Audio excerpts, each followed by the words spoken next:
ඉතින් ඔන්න මම අද ආවා මගේ ජීවිතෙන් තවත් එක් දවසක් ඔයාලත් එක්ක බෙදා ගන්න හිතාගෙන.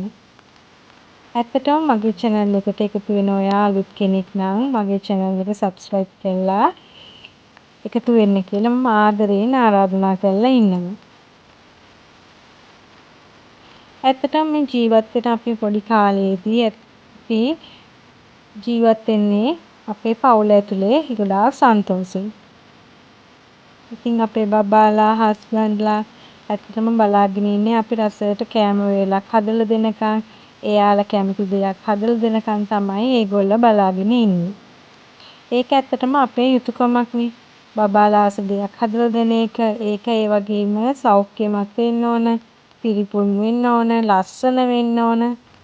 ඉතින් මේ ගමන ඇතුලේදී ඇත්තටම අපි කාර්යබහුලයි.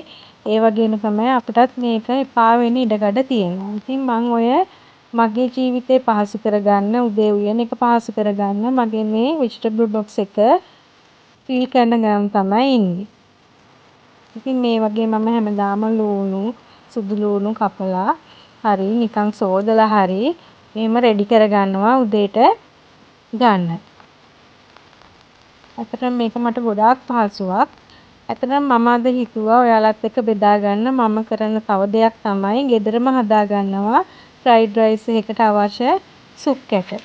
ඉතින් මම අද මෙන්න මේ ප්‍රධාන අමුද්‍රව්‍ය විදියට ගත්තේ මුං ඇටයි කඩල පරිප්පුයි. ඉතින් ඇත්තටම සුප් කැට කියලා කියන්නේ අපේ පොඩි බබාලට ඇත්තටම දෙන්න හොඳ නැහැ. මොකද ඒනට ෆ්‍රයිඩ් රයිස් එකක් හදනකොට එයාලා ඒ රස බලාපොරොත්තු වෙනවා. ඉතින් අපිට පුළුවන් ඒක ගෙදරම හදුවොත් මේ පිළිකාකාරක ගතිය නැති කරගෙන අපිම හොයාගත්ත ක්‍රමයකට හදාගෙන ඒ වැඩේ කරගන්න පුළුවන්. ඉතින් ඔය තියෙන්නේ මම අද ගත්ත අමුද්‍රව්‍ය. මේ තියෙන්නේ මුං ඇට සෝදලා අරගෙන රෑක් වෙන්නෙම දාලා තක්කාලි, කැරට්, ඊට පස්සේ සුදු ලුණු, අල ටිකක්, උළුඳු පොතු, අමු මිරිස් වගේ දේවල් එකතු කරගෙන තමයි අද මම මේ සුප් කැට එක හදන්න හිතාගෙන ඉන්නේ. ඇත්තටම අපි මේවා හොඳට සෝදලා දාන්න එළවලුනේ. අපි දන්නවා මොනවද අපි මේකට දාපු දේවල් කියලා. ඉතින් මම වෙනසකටත් එක්ක අද මේ එකතු කරගත්තා මුං ඇට. ඇත්තටම මුං ඇට කියන්නේ හොඳට අර ආහාර උපු වෙන දේවල්නේ. ඉතින් මේ තියෙන්නේ කෝන් ෆ්ලවර්. කෝන් ෆ්ලවර්ත් මම දානවා. එතකොට පරිප්පු එකනුයි, මුං ඇට එකනුයි, කෝන් ෆ්ලවර් එකනුයි හොඳ උපු බවක් මේ සුප් කැටයකට ලැබෙනවා. ඉතින් ඔය තියෙන්නේ මම හොඳට කපලා සූදානම් කරගත්ත චිකන් ටිකක්. ඉතින් මේ චිකන් අපි ගෙදරට කන්න ගේන ඒවායින් ටිකක් තමයි මම මේ තියාගෙන ඉන්නේ. ඉතින් ඇත්තටම හරිම ලේසියි මේක හදන්න. මේ ටික සාමාන්‍ය තරමක් ලොකු කෑලි වලට කපලා දැන් මේ මැටි ඇතිරියකට දාලා මේක අපි තියන්න ඕන තැම්බෙන්න තියන්න ඕන. මුඩක් හොඳට තැම්බෙන්න තියන්න ඕන.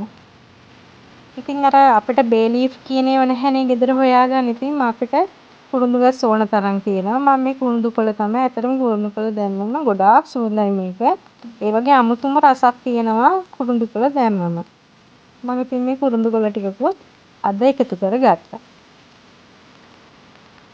ඉතින් ඊට පස්සේ වතුර වැහෙන්න දාලා මේක උයා ගන්න තමයි හදන්නේ. ඇත්තටම හරිම ලේසියි මොකද මේවා අපිට අමුතුවෙන් ගන්න දේවල් නෙමෙයි. කොහොමත් අපි ගෙදර කෑමට ගේන එළවලු තමයි මෙතන තියෙන්නේ. ඉතින් කෝන් ෆ්ලවර් තමයි ඔන්න අපිට කඩෙන් ගන්න තියෙන්නේ. ඉතින් ඒකත් මේවා අපි හදාගන්න සාමාන්‍ය මාසෙකට විතර ඇති වෙන්නේ. ඉතින් ඒ අතරතුරේ අපිට කෝන් ෆ්ලවර් ටිකක් ගෙනත් තියාගන්න පුරුවන් ඔන්න ඒකට විතරයි වැඩිපුරම මුදල් වැය වෙන්නේ. ඉතින් දැන් මේ ටික දැන් මේ හොඳට තඹගෙන ඉවරයි.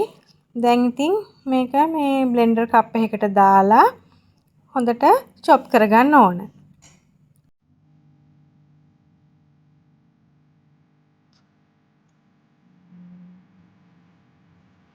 ඉතින් ඔන්න ඊට පස්සේ පෑන් එකක් ලිපේ තියලා තෙල් ටිකක් දාලා ටිකක් තෙල් පොඩ්ඩක් වැඩිපුර දාන්න ඕන. තෙල් ටිකක් දාලා ඉවර වෙලා ඒක රත් වෙන්න තියලා මේ අපි අර ගත්ත මිශ්‍රණය මේකට දාන්න ඕන.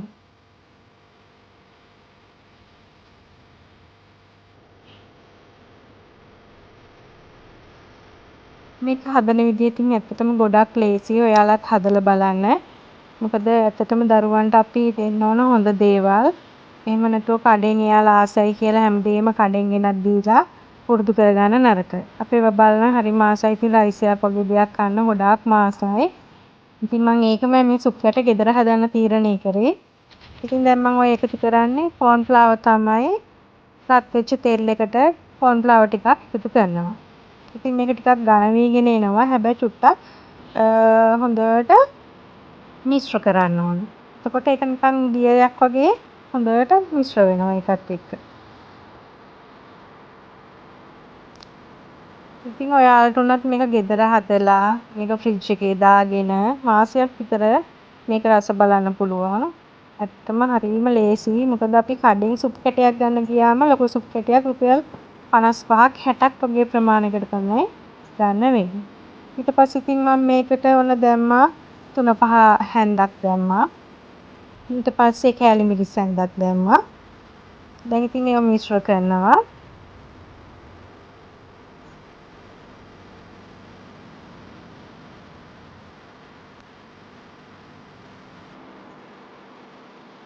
තව මම ඉතින් ඔන්න ටිකක් ස්පයිසි ගතියට එන්න ගම්මිරිස් ටිකකුත් එකතු කරා.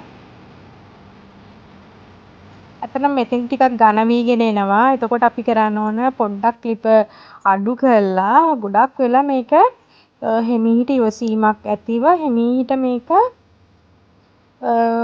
මිශ්‍ර කරගන්න ඕන. ඉතින් ඔන්න බලන්නකෝ දැන් ඉස්සෙල්ලා චොප් කරගත්ත අර එළවලු ඔක්කොම ටික චිකන් ටික ඔක්කොම චොප් කරගත්තු දේවල් දැන් මේකට එකතු කරනවා. එකතු කරලා දැන් මේක ටිකක් මොලින් හරි ඝනයි මේක. ටිකක් අමාරුයි හැන්දට මේක කන්ට්‍රෝල් කරගන්න. ඒ වුණාට ටිකක් වෙලා මික්ස් කරනකොට තේරෙනවා මේක හොඳට දියාරුවට හැදෙනවා. ඉතින් දැන් මම මේක මික්ස් කරන ගමන් තමයි ඉන්නේ. ඊට පස්සේ මම මේකට ලොකු කහ කුඩු හැන්දක් වගේ එකතු කරා. ඒකෝර ලස්සන කහ පාටක් වගේ එනවා. ඉතින් ඔන්න බලන්නකෝ ඊට පස්සේ මම කර වැඩේ දැන් මේ ටික අරගෙන මෙහෙම දැම්මා. බොක්ස් එකකට දාලා දැන් මේක ෆ්‍රිජ් එකට දාන්න තමයි හදන්නේ. ඊට පස්සේ ඇත්තටම මම මේකෙන් කැට 30ක් විතර හදාගත්තා.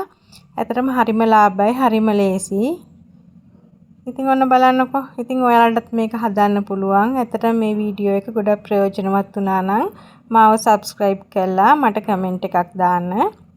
ඇත්තටම ඔයාලා මගේ බ්ලොග් බලනකොට ගොඩාක්ම ස්තුතියි. ආයි දවසක මම ඔයාලා බලන්න එන්නම්.